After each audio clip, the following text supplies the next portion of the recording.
Hi there, this is Jose. I'm gonna share with you about the basis and noun in 3 videos. After watching all 3 videos, I believe that you will be very familiar with nouns. This is the part 1 of video 1. မင်္ဂလာပါဒီနေ့မှာတော့ noun နဲ့ပတ်သက်ပြီးတော့မှเนาะ noun ရဲ့အခြေခံနည်းနဲ့ပတ်သက်ပြီးတော့မှ video တောင်းပုတ်ကိုတင်သွားပေးပါမယ်အဲ့ဒီ video တောင်းပုတ်ကိုကြည့်ပြီးရင်တော့ကိုက noun နဲ့ပတ်သက်တဲ့အချက်အလက်တွေကိုတော်တော်နှံ့နှံ့ဆက်ဆက်သိသွားပြီလို့ပြောလို့ရပါပြီ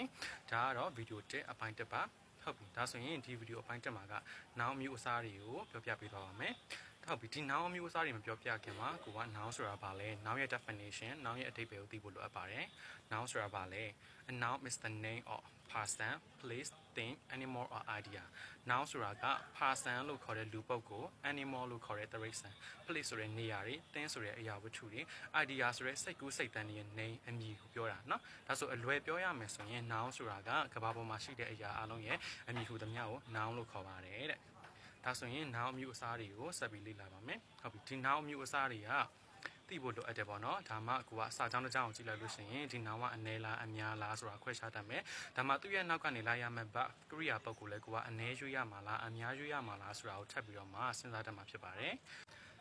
်ဒါဆိုလို့ရှိရင် noun မျိုးစဘယ်နှမျိုးရှိလဲဆိုလို့ရှိရင် noun မျိုးစက10မျိုးရှိပါတယ်10မျိုးရှိတယ်ဆိုပြီးများလိုက်တာဆိုပြီးစိတ်ရှုပ်သွားစရာမလိုဘူးเนาะသူတို့ကတေချာလေးလာမယ်ဆိုရင်တစ်ခုချင်းစီကမှတ်ရတာအရွမ်းကိုလွယ်ကူတယ်ပြီးတော့တစ်ခုနဲ့တစ်ခုကလည်းခက်ဆင်ဆင်ဖြစ်နေတယ်ဆိုတာကိုနောက်ပိုင်းမှာသတိထားမိလာလိမ့်မယ်เนาะဒါဆိုရင်အဲ့ဒီ10ခုလုံးကိုဒီဗီဒီယိုထဲမှာမပြောဘူးဒီဗီဒီယိုထဲမှာကျတော့ noun အမျိုးအစား10မျိုးတွေကမှာအဓိကကြတဲ့6မျိုးစစ် main types of noun ကိုပဲဦးတည်ပြီးရှင်းသွားပေးပါမယ်ဒါဆိုရင်အဲ့ဒီရဲ့6မျိုးတွေကပထမတစ်ခုကဘာလဲဆိုရင် common noun ဆိုတာကမြန်မာလိုအများဆိုင်တယ်သူကတစ်စုံတစ်ဦးတစ်စုံတစ်ခုတစ်စုံတစ်ယောက်ထပ်ပို့ပြီးအများနဲ့သက်ဆိုင်တယ်မတိကျဘူးမတိကျဘူးအားလုံးနဲ့သက်ဆိုင်နေတာဖြစ်တဲ့အတွက်သူကရေပူရဆန်တယ်လို့ပြောလို့ရတယ်ဒါကြောင့်မလို့ common noun ဆိုလို့ရှိရင်general ဖြစ်တယ်လို့ပြောလို့ရတယ်เนาะဥပမာကြည့်ရမယ်ဆိုရင် man ဆိုတဲ့စကားလုံးကိုမြင်လိုက်တာနဲ့ဒါအမျိုးသားယောက်ျားတွေကိုပြောတယ်ဆိုတာကိုအားလုံးကသိတယ်ဒါပေမဲ့ဒီ man ဆိုတဲ့စကားလုံးကဘယ်အမျိုးသားကိုပြောတာလဲဘယ်ယောက်ျားကိုပြောတာလဲဆိုတာအတိအကျမသိရဘူးအမျိုးသားအားလုံးနဲ့သက်ဆိုင်နေတဲ့စကားလုံးဖြစ်တဲ့အတွက် man ဒီ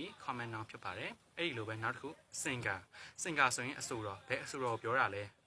အတိအကျမသိရဘူးအဆိုတော်အားလုံးနဲ့သက်ဆိုင်နေတဲ့စကားလုံးဖြစ်တဲ့အတွက် singer ဒီလဲ common noun နောက်တစ်ခု cityနော်ဒီ city ဆိုတဲ့မြို့တော်ကလည်းဘယ်မြို့တော်ကိုပြောတာလဲမသိကြဘူးမြို့တော်အားလုံးနဲ့သက်ဆိုင်နေတဲ့စကားလုံးဖြစ်တဲ့အတွက် city ဒီ common noun အဲ့ဒီလိုပဲနောက်တစ်ခု cat ကြောင်နော်ဘယ်ကြောင်ကိုပြောတာလဲကြောင်အားလုံးနဲ့သက်ဆိုင်နေတဲ့စကားလုံးဖြစ်တဲ့အတွက်သူဒီလည်း common noun ဖြစ်ပါတယ်နောက်တစ်ခု zoo pencil စသဖြင့်ဒါတွေကလည်း common noun တွေဖြစ်တယ်နောက်တစ်ခုကဘာလဲဆိုရင် proper nounဆိုတာကမြန်မာလိုတဦးဆိုင်တယ်သူကတစ်စုံတစ်ခုတစ်စုံတစ်ယောက်တစ်စုံတစ်ဦးနဲ့ပဲသက်ဆိုင်တာဒါကြောင့်မလို့ proper noun လို့ပြောလိုက်ရင်သူကသိကြတယ် proper noun ဆိုရင် specific ဖြစ်တယ်လို့ပြောလို့ရတယ်ဥပမာပြောရမယ်ဆိုရင်ဥပဆိုတဲ့လူနာမည်ကဥပဆိုတဲ့အမျိုးသားတစ်ယောက်တည်းနဲ့သက်ဆိုင်တယ်ခုနကလိုမျိုး common noun မှာတော့လိုမျိုး man ဆိုတဲ့အမျိုးသားအားလုံးနဲ့မသက်ဆိုင်တော့ဘူးဥပတစ်ယောက်တည်းနဲ့ပဲသက်ဆိုင်တာဖြစ်တဲ့အတွက်သိကြတဲ့အတွက်ဥပဆိုတဲ့လူနာမည်ဟာ proper noun ဖြစ်တယ်နောက်တစ်ခု rose ဆိုတဲ့ singer ပေါ့နော်ဒီမှာ singer လို့မသုံးတော့ဘူးအဲ့ဒီ story တွေကမှဘယ်လိုလဲ rose ကိုပဲပြောတာဒါကြောင့်မလို့ rose ဆိုတဲ့ singer နာမည်ကလည်းပဲ proper noun နောက်တစ်ခုရန်ကုန်လို့ပြောလိုက်ပြီးခုန common noun မှာတော့လိုမျိုး city လို့မပြောတော့ဘူးရန်ကုန်မြို့တစ်မြို့တည်းနဲ့ပဲသက်ဆိုင်တဲ့နာမည်ဖြစ်တယ်ဒါကြောင့်မလို့မြို့တော်နာမည်တွေဒီလည်းပဲဗာလဲဆိုရင် proper noun နောက်တစ်ခု Friday ဆိုတဲ့တောက်ကြနေ့ common noun မှာတော့ဆိုလို့ရှိရင်တော့ day ဆိုပြီးပြောမယ်ပေါ့နော်ဒီမှာက day နေ့ရက်အားလုံးနဲ့မသက်ဆိုင်တော့ဘူးတောက်ကြနေ့တစ်ရက်ထက်နဲ့ပဲသက်ဆိုင်တာဖြစ်တဲ့အတွက် Friday ဆိုတာလည်းပဲ proper noun နောက်တစ်ခုရွှေဝါဆိုတဲ့ကြောင်နာမည်ပေါ့နော်ခုနလိုမျိုး cat လို့မသုံးတော့ဘူးကြောင်အားလုံးနဲ့မသက်ဆိုင်တော့ဘူးကြောင်နေထဲမှာမှရွှေဝါနဲ့ပဲသက်ဆိုင်တဲ့နာမည်ဖြစ်တဲ့အတွက်တိရစ္ဆာန်တွေရဲ့နာမည်တွေဒီလည်းပဲဗာလဲဆိုလို့ရှိရင် proper noun ဒီ proper noun မှာတစ်ခုတတိထားမှာဗာလဲဆိုရင်သူကတစ်စုံတစ်ခုနော်တဦးတစ်ယောက်နဲ့ပဲသက်ဆိုင်နေတာဖြစ်တဲ့အတွက်သူတို့ရဲ့နာမည်ကိုရေးတဲ့အခါမှာ capital letter စလုံးအကြီးနဲ့ရေးရပါတယ်နောက်တစ်ခုကဗာလဲဆိုလို့ရှိရင် concrete noun ဆိုတာကမြန်မာလို dressing နဲ့သူကအာယုံ၅ပါးနဲ့သက်ဆိုင်တယ်ပေါ့နော်မြင်ရတယ်ထိတွေ့ကင်တွယ်လို့ရတယ်ကြားရတယ်အနံ့ရတယ်အရသာခံလို့ရတယ်ဒါတွေကို concrete noun လို့ခေါ်တယ်ဥပမာပြောရမယ်ဆိုရင် book ဆိုတဲ့စာအုပ်ထိတွေ့ကင်တွယ်လို့ရတယ် music ဆိုတဲ့သရှင်ကြားနိုင်တယ်နော်ပြီးလို့ရှိရင် perfume ဆိုတဲ့ရေမွေးအနံ့ရတယ်စသဖြင့်ပေါ့နော်ဒါတွေကို concrete noun လို့ခေါ်တယ်နောက်တစ်ခုကဘာလဲဆိုလို့ရှိရင် abstract noun ဆိုတာကမြန်မာလို dramatic နဲ့စိတ်တစားနဲ့လို့လည်းပြောလို့ရတယ်။သူကကျတော့ခုနလိုမျိုးမမြင်ရတော့ဘူးမတွေ့ရတော့ဘူး။သူကစိတ်နဲ့ပဲခံစားရတာ။ဥပမာဘာလဲဆိုလို့ရှိရင် let ဆိုတဲ့ရှင်းရှင်းမေတ္တာတရားတွေ ego ဆိုတဲ့အတ္တမာနတွေ belief ဆိုတဲ့ယုံကြည်ချက်တွေเนาะစိတ်နဲ့ပဲခံစားရတဲ့ဟာတွေဆိုလို့ရှိရင်เนาะ abstract noun လို့ခေါ်တယ်နောက်တစ်ခုကဘာလဲဆိုလို့ရှိရင် collective noun ဆိုတာကမြန်မာလိုအစုပြနံသူကတစုံတဦးထပ်ပို့တယ်တစုံတစ်ခုထပ်ပို့တယ်အဲ့လိုမျိုးဟာဆိုရင် collective noun လို့ခေါ်တယ်ဥပမာပြောရမယ်ဆိုရင် community ဆိုတဲ့လူအဖွဲ့အစည်းเนาะနောက်တစ်ခုက family ဆိုတဲ့မိသားစုမှာဆိုလည်းအနည်းဆုံးတော့အဖေတွေအမေတွေသားသမီးတွေရှိရမယ်เนาะအဲ့လိုမျိုးအများနဲ့ရှိနေမှာဖြစ်တဲ့ဟာမျိုးနောက်တစ်ခုက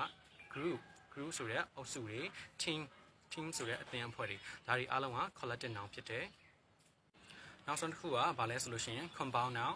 noun ဆိုတာကမြန်မာလိုပေါင်းစပ်နံเนาะသူကအနည်းဆုံး noun တစ်ခုကိုပေါင်းပြီးတော့မှ noun တစ်ခုအဖြစ်ပြန်ပြီးသုံးထားတာပေါ့เนาะအဲ့ဒီ compound noun မှာဆိုလို့ရှိရင်ပုံစံ၃ခုရှိတယ်ပထမဦးဆုံးတစ်ခုကဘာလဲဆိုရင် close form ဆိုတာကခုနက noun တစ်ခုကိုเนาะအလယ်မှာနေရာမရှားဘူး hyphen လည်းမခံမနဲ့ပူပြီးတော့မှတွဲရေးထားတဲ့စကားလုံးမျိုးဥပမာပြောရမယ်ဆိုရင် notebook ဆိုတဲ့ note နဲ့ book နဲ့ကိုပေါင်းပြီးတော့မှရေးထားတာ